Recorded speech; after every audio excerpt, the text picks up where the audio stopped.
Hey, our dear pupils in class 10. Are you ready for English lesson? Today we have very interesting revision lesson about formal and informal letters. I hope you all checked your tests which I gave you last time with your teacher and got their feedback. Firstly, what is formal, what is informal letters? Informal letters are sent to people which you know well. They can be your friend or your family members or your peers. You can send informal letters about your personal problems or recent news. They are written in personal tone. And what about formal letters? Formal letters are normally sent to people in an official position or the people who you don't know well. They are written in formal style with a polite tone. You can say it is free. You feel free when you are writing informal letters. It is relaxed English, but this one is formal, serious English. There are some rules for writing formal letters because it is serious English, as I said. Let's compare both of them. An informal greeting, we should begin informal letters with informal greeting like dear plus the first name, or just dear Lola, dear aunt, dear friend, dear dad, dear mom, and etc.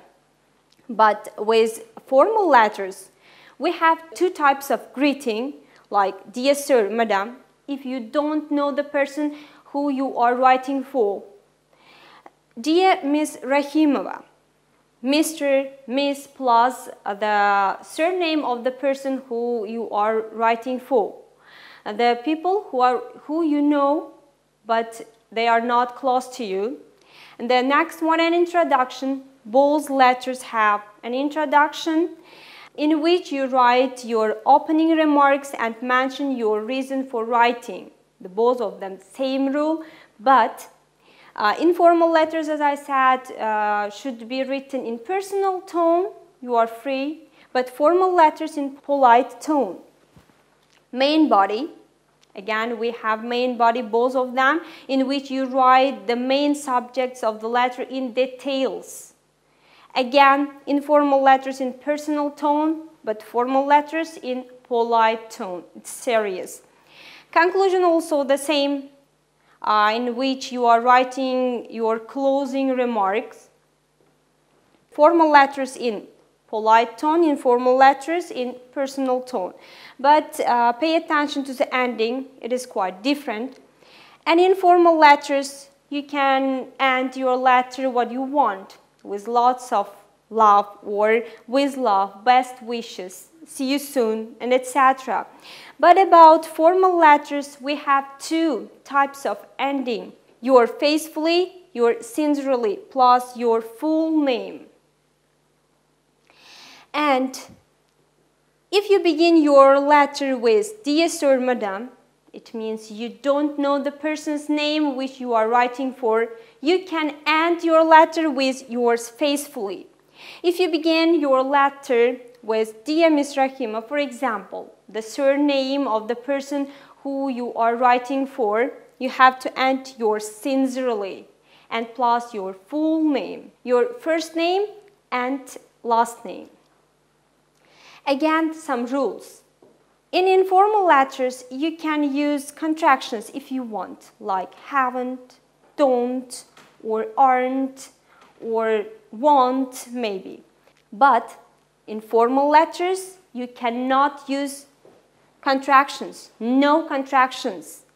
Instead, have not, do not, or are not, or is not, and etc. You know, contractions, it is auxiliary verb when we use.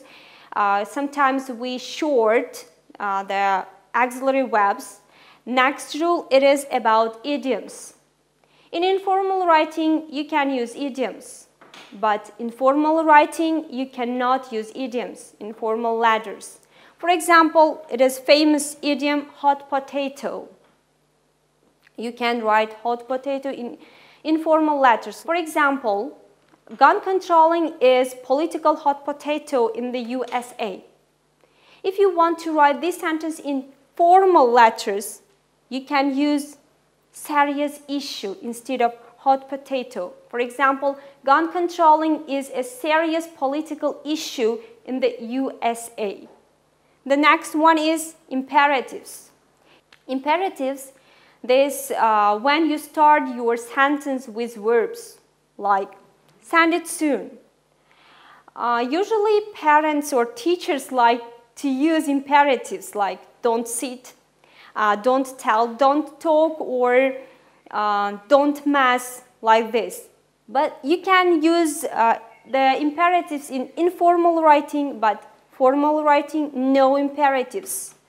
You can say send it soon. Instead, you may send it in your earliest convenience. As you say, you may. It is polite tone. And the next, be careful of using phrasal verbs. In formal writing, you cannot use phrasal verbs. No phrasal verbs. Like look for, you know. What is phrasal verb? Am I right? We use verbs plus prepositions with different meaning. For example, you know what is get. If you add up, get up, it is quite different meaning from get. Like look for. It means to search. Instead of look for, in formal letters, you have to use to search. Let's continue the rules of formal and informal letters.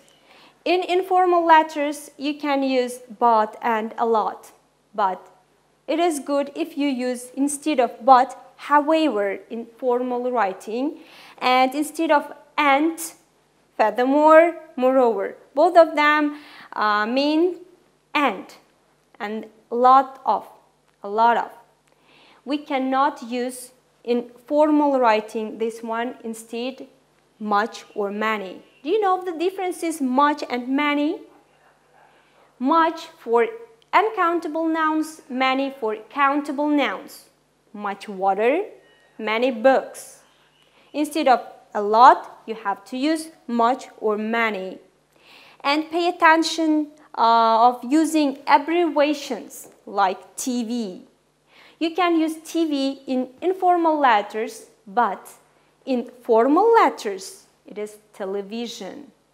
And the next one, exclamation mark. You cannot use exclamation marks in formal letters. So I have task. Please open your notebook, write down today's date, and write revision lesson and put 6 numbers. Now you have to decide the sentence, formal or informal. I give you 20 seconds. Just write formal or informal. Read carefully. Remember the rules which we have discussed a few minutes ago, and decide the sentence, formal or informal. Are you ready? Did you open your notebook and put 6 numbers? Very good. Your time is going.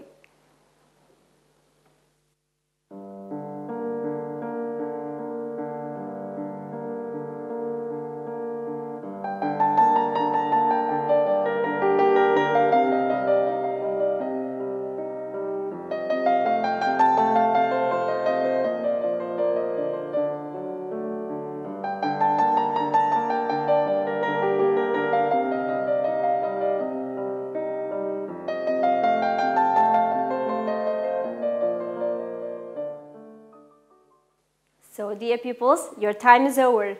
Let's check. The first one, I'm writing to see how you are getting on in your new flat. Is it formal sentence or informal?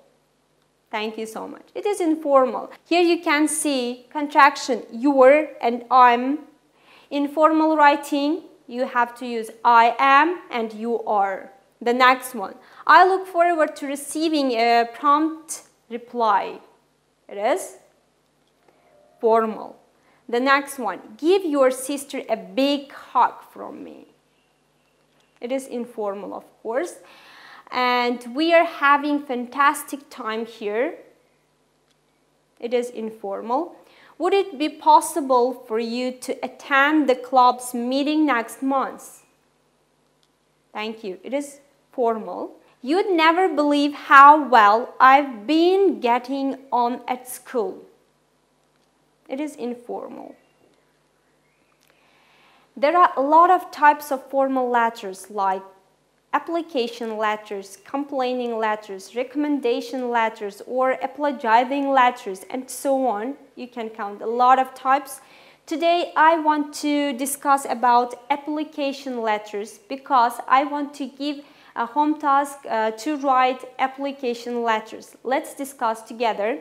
Application letters: when you write a letter applying for a job or a course, you should include following instructions. There are strict instructions for application letters. Like, as we discussed it, you have to begin your letter with Dear Sir or Madam, or Dear Miss Rahimova, the surname of the person who you are writing for. And of course, opening remark, like, I'm writing to apply for the position of your position or your course name, advertise it in. You should write, where did you see the advertisement? The next, in the main body, you have to write about your age, the present job or studies. Example, I'm a 17-year-old university student. And qualification, if you have, of course, I have a B2 in English. It shows that you can speak in English fluently. And experience, if you have, I have been working as your job, your position, for how many years? For maybe 3 years, 4 or 5 years. And skills and personal qualities that are suitable for the job or course. What kind of skills do you have for this job or for this course? What kind of interest do you have for this one? Example, I'm good at what? I'm good at, for example, maths. I'm good at something else. I consider myself to be a mature and responsible. You have to tell about your character or why you are suitable for this position. And your closing remark. Example, I look forward to hearing from you as soon as possible. You have to end 2 types. The first, your faithfully or your sincerely plus your full name. As I said, if you begin your letter with Sir, Madam, Dear Sir, Madam, which you don't know the person's full name, which you're writing for, you have to end with yours faithfully. If you begin your letter with Dear Miss or Mr. plus surname, you have to end it yours sincerely. And here I have a sample. Let's read it and discuss. Please try to learn the structure because you have to write an application letter after our lesson as a control work. It is your control work, that's why please listen and read it carefully. Are you ready? Good job. Dear Sir, Madam, with reference to your advertisement in Thursday's edition of the Marifat, I'm interested in applying for the position of primary school teacher. I'm 35 years old and currently teaching in secondary school number 248 in Tashkent. I have been working for this school since 2014. During this time, I have enjoyed teaching English for different forms from 5 till 11. I consider myself to be a punctual, hardworking, and fair. I enjoy working with children and have good organizational skills. I enclose a reference from my present employer. I would be grateful if you would consider my application. I'm available for interview any weekday morning. I look forward to hearing from you. Your faithfully, Nargiza Abdullayeva. It is our sample. I hope you learned a lot about formal and informal letters. Please, dears, if you face any difficulties or misunderstanding, contact your teacher and continue learning about the letters. Now it is time to your home task. Your first home task, as usual, make a list of the vocabulary which you have learned today. The second one, learn the formal letter rules. And the third one, it is your control walk. Pay attention. Write an application letter for the position. Hard-working young assistant wanted for a part-time work in a bookshop during July and August. No sales experience needed, but a good understanding of English is essential. Apply in writing to bookworms. So dears, is it clear your control walk task? Thank you for being with me, and I wish you success in your learning process. See you next time.